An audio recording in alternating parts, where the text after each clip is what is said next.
اللہ تعالیٰ اپنے بندوں کی مدد کب کرتا ہے، جانیں قرآن و حدیث کی روشنی میں۔ کبھی ایسا ہوا ہے کہ آپ نے ہر دروازہ کھٹکھٹایا لیکن کوئی دروازہ نہ کھلا، ہر طرف سے مایوسی ملی، لوگ ساتھ چھوڑ گئے، دعائیں بھی کیں، آنسوں بھی بہائے، پھر دل میں ایک ہی سوال آیا، یا اللہ آخر تیری مدد کب آئے گی؟ اگر آپ کے دل میں بھی کبھی کبھار یہ سوال آتا ہے تو آج یہ ویڈیو آخر تک ضرور دیکھیں۔ سب سے پہلے ایک بات یاد رکھیں، اللہ تعالیٰ اپنے بندوں کو کبھی نہیں بھولتا، لیکن اللہ کی مدد ہمیشہ ہمارے وقت پر نہیں بلکہ اس کے بہترین وقت پر آتی ہے۔ قرآن مجید میں اللہ تعالیٰ فرماتا ہے، کیا تم نے یہ گمان کر لیا ہے کہ تم جنت میں داخل ہو جاؤ گے، حالانکہ ابھی تم پر وہ حالات نہیں آئے جو تم سے پہلے لوگوں پر آئے تھے۔ ان پر سختیاں اور تکلیفیں آئیں، وہ ہلا دیے گئے، یہاں تک کہ رسول اور ایمان والے کہنے لگے اللہ کی مدد کب آئے گی؟ سن لو، بے شک اللہ کی مدد قریب ہے۔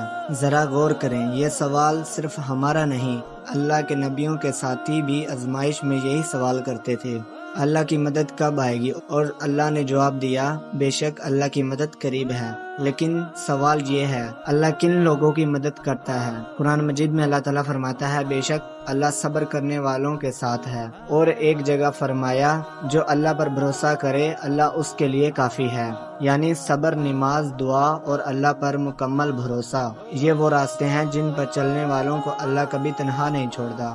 رسول اللہ صلی اللہ علیہ وآلہ وسلم نے ہمیں یہ بھی سکھایا کہ آزمائش مومن کی زندگی کا حصہ ہے اور اس پر صبر کرنے میں عظیم اجر ہے۔ اسی لیے اگر آپ کسی مشکل میں ہیں تو اپنی دعائیں مت چھوڑیں، اپنی نمازیں مت چھوڑیں اور اللہ سے امید کبھی مت چھوڑیں۔ ہو سکتا ہے جس مدد کا آپ برسوں سے انتظار کر رہے ہیں وہ آپ کے بہت قریب ہو اور آپ صرف ایک صبر کے فاصلے پر ہوں۔ یاد رکھیں، اللہ دیر کرتا ہے مگر وہ اپنے حکمت سے جب وقت ٹھیک ہو تب ہی مدد کرتا ہے، اور جب اللہ مدد کرتا ہے تو ایسے ایسے راستے کھول دیتا ہے جن کا انسان نے کبھی تصور بھی نہیں کیا۔ اگر یہ ویڈیو آپ کے دل کو چھو گئی ہو تو اس کو ضرور شیئر کریں، کیا معلوم آپ کے ایک شیئر سے کسی مایوس انسان کے دل میں امید جگا دے اور اللہ اس نیکی کا اجر آپ کے نام اعمال میں بھی لکھ دے۔ اللہ ہم سب کو صبر و توکل اور اپنی نصرت نصیب فرمائے، آمین۔